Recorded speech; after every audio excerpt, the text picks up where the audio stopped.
Maintenant, l'heure du journal sur TV+, Madagascar. Veuillez rester jusqu'au terme de cette nouvelle édition, mesdames et messieurs. Tout de suite, les titres. Les candidats à l'examen du BEPC ont débuté leur examen blanc ce matin pour la circonscription scolaire d'Antananarivo-Tsimjan. Pour le centre d'examen du CEG de Tanzumbat, 470 candidats y ont composé depuis ce matin.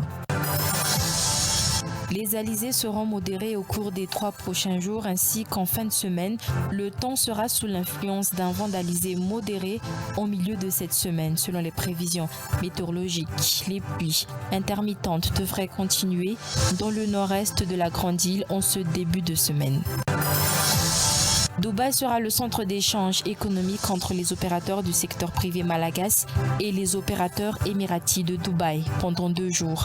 En effet, Dubaï accueillera demain et après-demain un événement commercial de grande envergure dénommé Madagascar Dubai Business Forum qui sera la présence du président de la République, Andry Rajoelina. Donald Trump a affirmé dimanche que Vladimir Poutine était devenu complètement fou, durcissant. Concernant les prévisions météorologiques, les alizés seront modérés au cours des 3 prochains jours ainsi qu'en fin de semaine. Le temps sera sous l'influence d'un vent d'alizé modéré au milieu de cette semaine selon les prévisions météorologiques. Les pluies intermittentes devraient continuer dans le nord-est de la Grande Île en ce début de semaine. Le temps sera sec ailleurs, précédé de brouillard matinal dans les hautes terres centrales et le sud-est de la Grande Île. Des pluies faibles mais intermittentes sont prévues sur la côte est au milieu de semaine, accompagnées parfois de bruines à l'intérieur des terres dans l'est de la Grande Île. Concernant les hautes terres centrales et la partie est de l'île, une hausse des températures maximales est attendue au cours des 2 prochains jours, suivie d'une baisse vers le milieu de la semaine. Des températures matinales seront au programme entre 8 et 26 degrés et les températures de l'après-midi entre 19 et 35 degrés selon les données du service météorologique.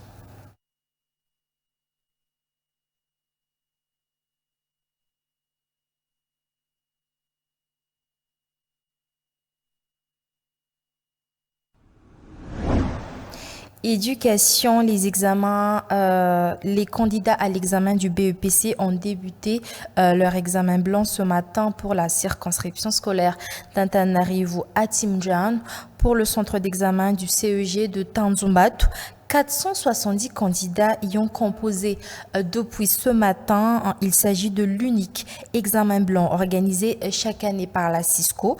Cet examen blanc, considéré comme étant la dernière évaluation officielle des candidats, permet de rectifier les faits encore constatés par les enseignants.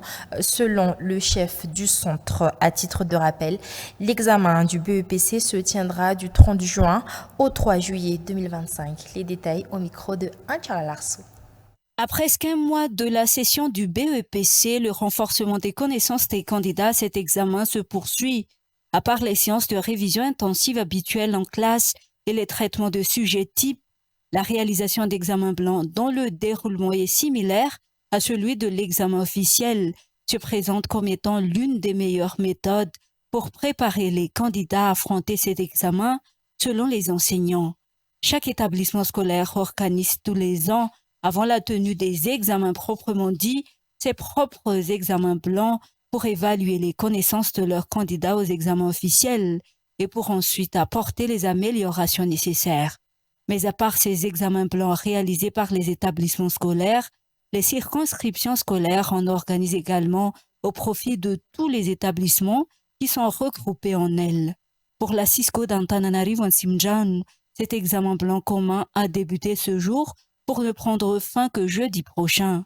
Dans le centre d'examen du CEG de Tanzumbato, 470 candidats passent l'examen blanc. Ces épreuves permettront de mieux préparer physiquement et moralement les candidats à l'examen officiel, selon le chef de ce centre d'examen. À titre de rappel, la session de l'examen du BEPC se tiendra du 30 juin au 3 juillet de cette année. Les actualités économiques. Dubaï sera le centre d'échange économique entre les opérateurs du secteur privé malagasy et les opérateurs émiratis de Dubaï pendant 2 jours. En effet, Dubaï accueillera demain et après-demain un événement commercial de grande envergure dénommé Madagascar Dubai Business Forum qui verra la présence du président de la République Andry Rajoelina, une présence qui démontre une fois de plus l'engagement du président Andry Rajoelina à ouvrir la voie vers la prospérité au secteur privé malagasy et au monde de l'entrepreneuriat, le pilier de développement numéro 2 du chef d'État. Fitia Valadoni. Ils sont 125 émiratis, soit 92 entreprises émiratis, regroupées dans Dubai Chambers, a rencontré la soixantaine d'opérateurs malagasy à Dubaï lors de ce Madagascar Dubai Business Forum. Un chiffre énorme qui montre l'intérêt que les Émiratis ont pour Madagascar qu'ils considèrent comme un pays à fort potentiel en termes d'échanges commerciaux et d'investissement. L'événement économique Madagascar Dubai Business Forum est une initiative de l'État malagasy réalisée sous le leadership du président Rajoelina, faisant suite à sa participation au World Government Summit en février dernier, qui a soulevé l'importance de la rencontre entre les opérateurs malagasy et ceux du secteur privé émirati de Dubaï. Le succès rencontré lors de l'ouverture du vol Antananarive-Dubaï en 2024 n'a fait qu'attiser la curiosité des Émirats arabes unis à vouloir connaître Madagascar, dépeint comme le joyau de l'océan Indien. À titre de rappel, l'ouverture du vol Tana-Dubaï a été un succès grâce au leadership dont a fait preuve Andry Rajoelina lors de sa rencontre avec le président Emirates Airlines en 2024. Le jour J est enfin arrivé après plusieurs mois de préparation, avait expliqué David Ralamfring, ministre du Commerce et de l'Industrialisation malagasy. L'objectif du forum est de forger, de renforcer, d'ouvrir de nouvelles voies en matière de coopération économique entre Madagascar et les Émirats arabes unis et par ricochet de se créer une ouverture avec le monde en collaboration avec les Émiratis. Madagascar Dubai Business Forum va se tenir les 27 et 28 mai 2025 à Dubaï. Le président de la République Andry Rajoelina lui-même sera présent à cet événement. Une présence qui démontre une fois de plus l'engagement du président Andry Rajoelina à ouvrir la voie vers la prospérité au secteur privé malagasy et au monde de l'entrepreneuriat, le pilier de développement numéro 2 du chef de l'État. D'ailleurs, les secteurs clés du développement à Madagascar seront au cœur des discussions lors du forum, selon la politique générale de l'État. Le ministre du Commerce a entre autres mis en lumière l'importance du tourisme lors de ce forum, la promotion de l'industrie du commerce étant également prévue par le pilier numéro 2 de développement du président Andry Rajoelina. De même que le secteur de l'énergie sera également au cœur des discussions lors de Madagascar Dubai Business Forum. Au cours de son deuxième mandat, Andry Rajoelina a mis en place la politique de transition énergétique via la production d'énergie renouvelable et verte pour s'affranchir de la dépendance envers l'électricité d'origine thermique qui est très coûteuse. L'agroalimentaire, la santé et le high-tech sont les secteurs stratégiques présentés lors du forum. Madagascar Dubai Business Forum ouvrira ses portes demain au Dubai Chambers. L'événement verra la participation du président Andry Rajoelina, à part les opérateurs malagasy et émiratis, l'EDBM et Invest Dubai, l'équivalent de l'EDBM aux Émirats, des groupements d'entreprises tels que le GEM et le CIM seront présents lors du forum. Les femmes de la région de Vadvavi, regroupées dans la FIVAMI ou Fikamanabevavi Mirai, ont démontré tout leur potentiel en organisant un déjeuner dansant, selon le vice-président du Sénat, Nicolas Rabé-Mananzar, lors de la cérémonie d'ouverture de l'événement tenu samedi à l'Espace Rose au Bypass. La création d'associations comme la FIVAMI donne aux femmes une chance de contribuer au développement du pays. La ministre de la Communication et de la la Culture, Maravula Miranti Dona, n'a pas manqué de remercier le vice-président du Sénat, Nicolas Rabemananzar, pour son soutien aux natifs de la région de Vadvav, Surabardon, Ismaël Ndjenzafning.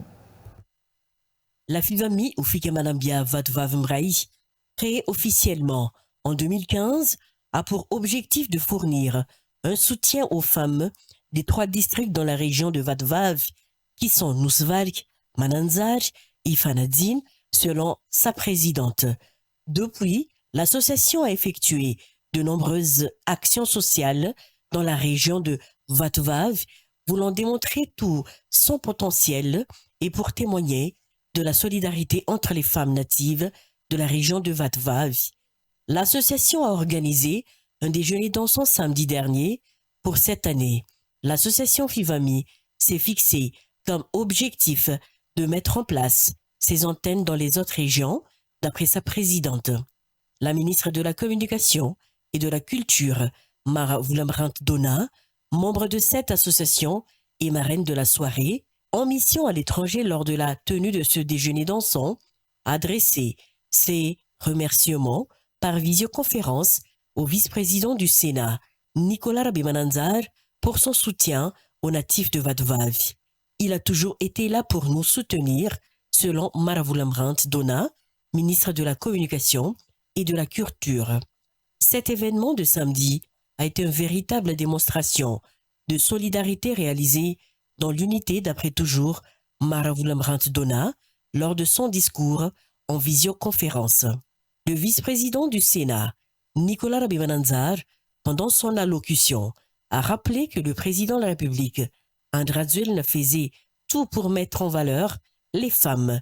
Le Sénat proposera également un projet de loi relatif à l'égalité des genres afin d'accorder plus de responsabilités aux femmes en matière de développement du pays. Plus de femmes devraient pouvoir accéder aux hautes sphères du pouvoir, d'après Nicolas Rabemananzar, vice-président du Sénat. Damam et Dalia Charambe, toutes les 2 natives de Vadvav, ont animé cet événement organisé par la FIVAMI.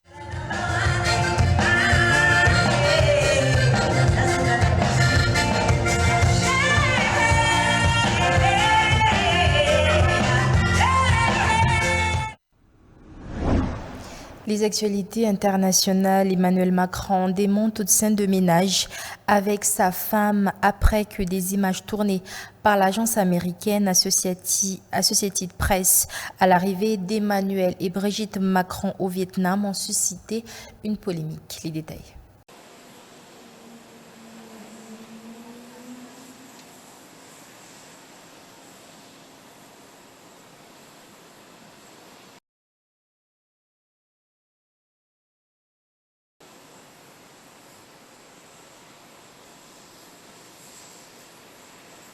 De Kiev à Tirana jusqu'à Hanoï, il y a des gens qui ont regardé des vidéos et qui pensent que j'ai partagé un sac de cocaïne, que j'ai fait un mano à mano avec un président turc et que là maintenant je suis en train d'avoir une scène de ménage avec ma femme. Rien de tout ça n'est vrai, pourtant ces 3 vidéos sont vraies.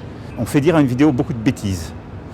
Sur ces 3 vidéos, j'ai ramassé un Kleenex, serré la main à quelqu'un et juste plaisanter avec mon épouse comme on le fait assez souvent.